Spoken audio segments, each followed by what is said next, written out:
Iblis itu punya ilmu. Iblis bukan tidak berilmu. Iblis itu berilmu. Dan menariknya, iblis juga punya iman, mengesahkan Allah. Bahkan iblis tidak pernah mempersekutukan Allah. Jangan lupa itu, iblis punya iman.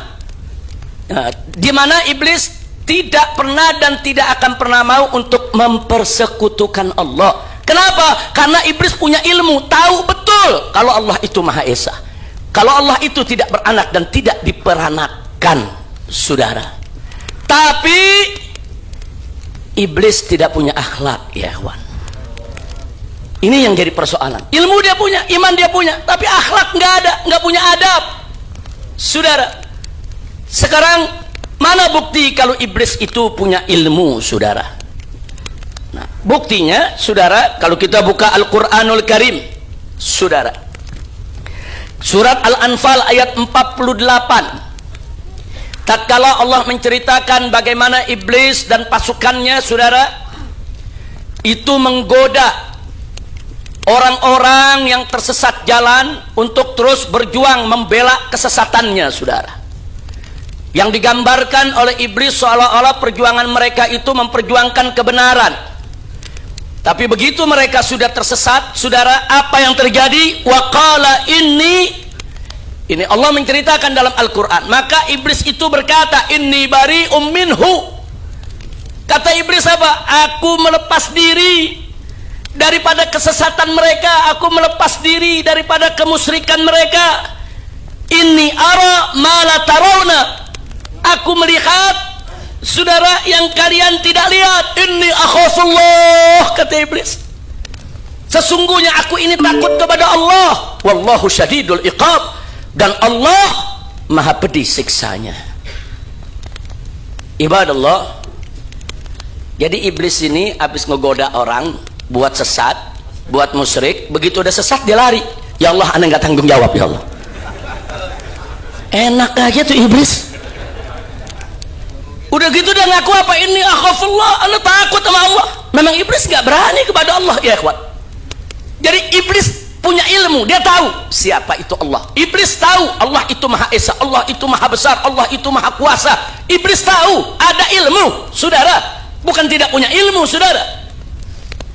Dan iblis juga punya iman, lihat. Imannya apa? Dia nggak mau mempersekutukan Allah. Manusia digoda untuk mempersekutukan Allah.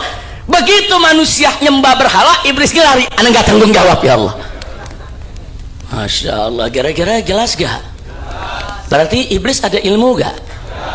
Iman? Apa yang dia nggak punya? Adab, akhlak nggak punya, saudara. Nah, mana bukti dia tidak punya akhlak, dia tidak punya adab? Allah yang menceritakan dalam Al-Quranul Karim, saudara.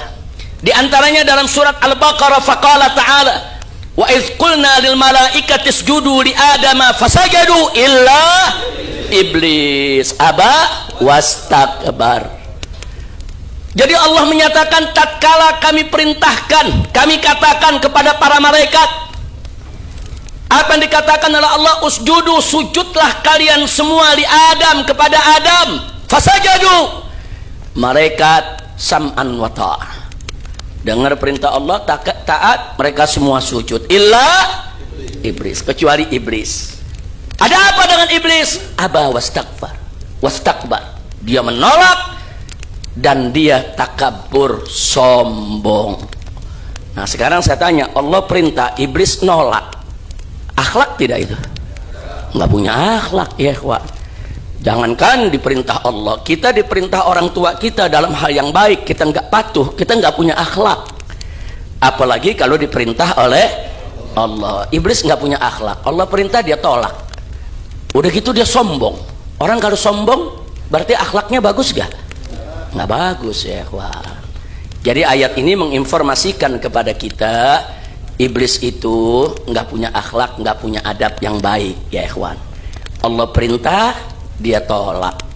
Bahkan dia semakin sombong. Udah gitu apa? Ngedebat pakai logika.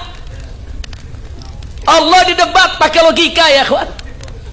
Apa dia katakan? Sebagaimana Allah ceritakan dalam surat Al-A'raf ayat 12. Saudara, iblis mengatakan tatkala diperintahkan oleh Allah untuk sujud kepada Nabi Adam, apa kata iblis? Qala ana khairum minhu. Ya Allah, ana lebih bagus dari dia, ana lebih baik dari Adam. Kenapa? Khalaqtani min nar, engkau menciptakan aku dari api, wa khalaqtahu min tin, sedangkan engkau menciptakan dia dari tanah. Tin, tanah liat ya kawan. Nah ini berarti saudara, iblis ngedebat siapa itu? Debat Allah. Pakai argumentasi gak? Pakai argumentasi. Pakai argumentasi, saya lebih baik dari dia, saya diciptakan dari api, dia diciptakan dari tanah. Ya Allah, kau ciptakan aku dari api, kau ciptakan dia dari tanah, bagaimana aku sujud kepada dia? Aku lebih baik dari dia. Jadi yang membangkang pertama kali pakai logika di depan Allah tuh iblis ya kawan. Nah jadi pakai logika berarti, sekali lagi saya tanya, berarti iblis punya ilmu gak? Punya. Cuman apa yang dia gak punya? Akhlak, adab gak punya ya kawan. Allah dilawan, Allah didebat, padahal dia tahu Allah maha pandai, Allah maha berilmu, Allah maha mengetahui, Allah serba maha saudara dalam segala sesuatu. Ternyata tetap dilawan oleh iblis.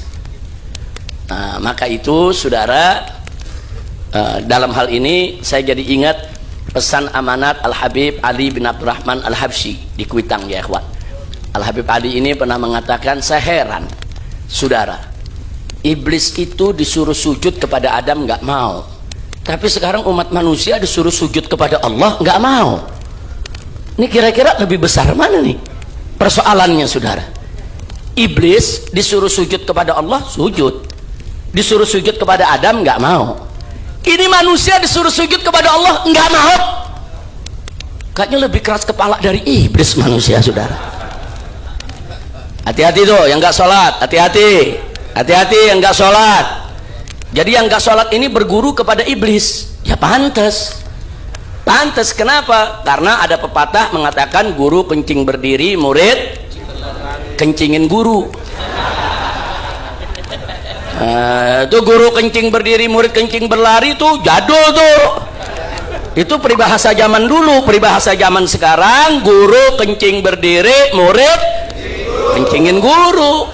Jadi kalau bergurunya sama setan begitu, setan nggak mau sujud kepada Adam, padahal sujud kepada Allah mau.